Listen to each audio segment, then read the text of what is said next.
Welcome to this very special series I am presenting on my Phoenix Fire development organization on GitHub. Today I'm going to show you Excite, what it is, how it works, and why it matters to you. Now for one, Excite is not the solution.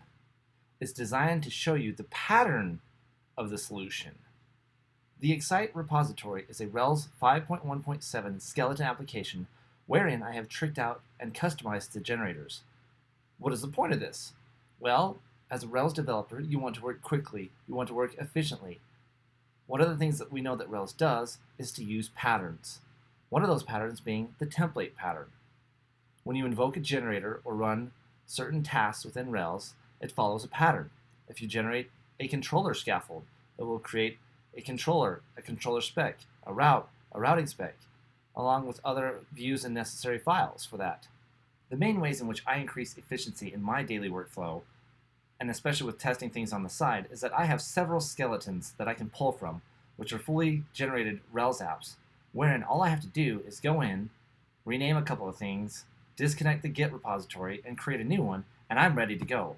It has all of my generators, all of my custom scaffolding, and all of the techniques and tricks I need to succeed and to be quick about what I'm doing. Today, I'm open sourcing Excite underneath my Phoenix Fire Development GitHub organization. You are free to use, maintain, modify, do whatever you want with it. It's designed to show you the pattern I used to increase my own efficiency and to help you with yours. Let's get into it. Okay, so let's go ahead and build the image. Excite runs inside Docker. So what we're going to do first is we're going to go ahead into the repository. We're going to go into Docker.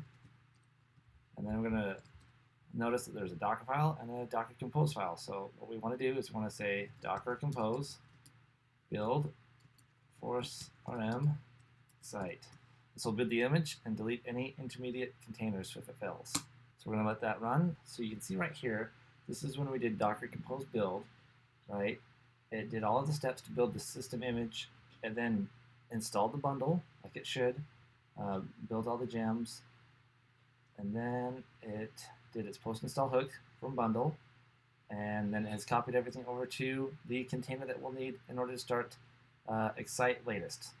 Okay, now we have booted the app. Let's go ahead and show you a couple of things. I did neglect to mention one thing, which I will show you later.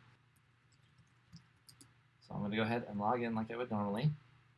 We have a couple of things. We have Bootstrap, we have Toaster, we have a basic device integration, we have a user's index. You can also change your password, and this is going through device. So basically, just that quick, you have something set up that you can start with. So let me go back to the code and show you some of the parts that we missed. Okay, so back in the code here, you can see that this is the Docker file that we ran.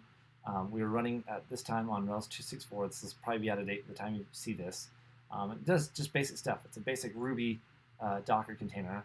We copy over the gem file, we do the bundle, we copy over the rest of the stuff, expose 3000, blah, blah, blah.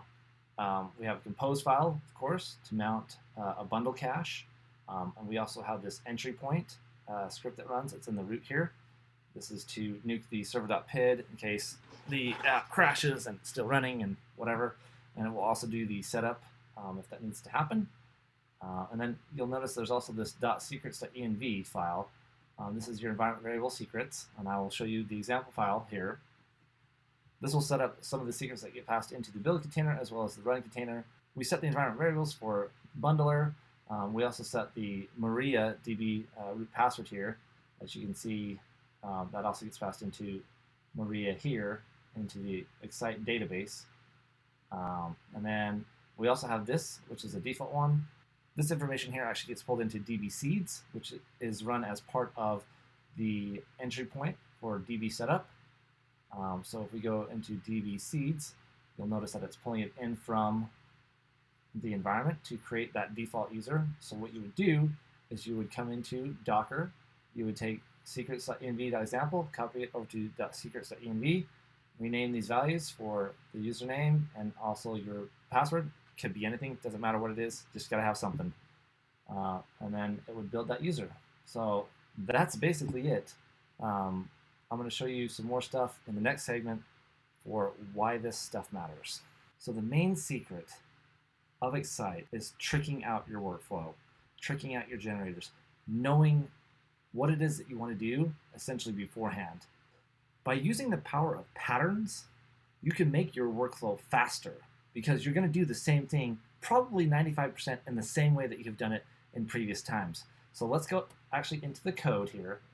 So if you go into Excite, you'll notice there's this directory called lib, the library folder, and then you see like basically generators and templates.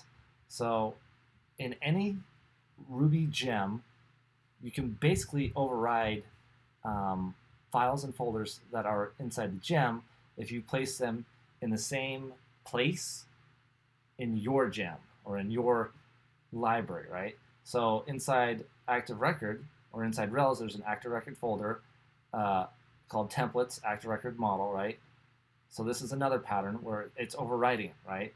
So this file here, for example, model.rb, is the template that is going to get invoked when you do a generator or a task that creates a new model. So that could be generate resource, generate scaffold, other things like that. So if you customize your stuff here, when you generate a model, it'll substitute in your stuff. So for example, I have a scope here called ordered, which says take the table name, create it at ascending, right? This is your controller, right? Everything that would get generated here, and you can see right here, here's that .ordered scope that gets pulled in that I defined in the model. So by doing this, these two get pulled in together, right? I'm making myself more efficient. Model spec. I always want to make sure that there's a valid validation, right? In the Excite repository, I'm actually using Slim. And so one of the great things about this pattern is being able to trick out the default HTML or Slim templates that are going to get created, because I'm always going to use Bootstrap. I'm always going to do the same thing. Basically, when you generate something, it's going to do all the defaults that you want it to do. So you don't have to do those same things over and over again. You cut out probably 80% of your normal workflow to customize it to what you need it to be. And let's go ahead and look at generators, right? So you can see that inside here I've overridden the Rails generators and I've overridden the Scaffold Generator, right? So the Scaffold Generator, the only change I added was this _actions partial, which you would see under here, under Slim Scaffold Actions. That's just a little toolbar. That's all it is. So you can have it generate additional files that will be in here, right? So if I wanted to have another file that I put in here, I would just list it in here in this available views, and then just reference it here in the generator, right? That's for Slim. If you're doing like a JSON API controller, I've got this one where it doesn't have new and edit. It only has index show, create, update, and delete, right? Because JSON doesn't have new and edit, right? Same thing with the JSON views. For index here, I can just loop over everything and spit it out. That'll be used for either data tables or server-side processing. If you're not even using the default Rails generators, you're doing a lot of work by hand, and that work adds up over time. If you are using the Rails generators and you haven't tricked them out, I highly recommend that you try tricking them out. You'll find a workflow that works for you, that increases your efficiency and saves you time. Because I don't like typing the same thing 700 times, do you? In the next episode, I'm actually going to pull down this repo, clone it, disconnect it, rename it, and make a brand new Rails app. And we'll actually put a timer on it to see exactly how long that takes. Thanks for watching.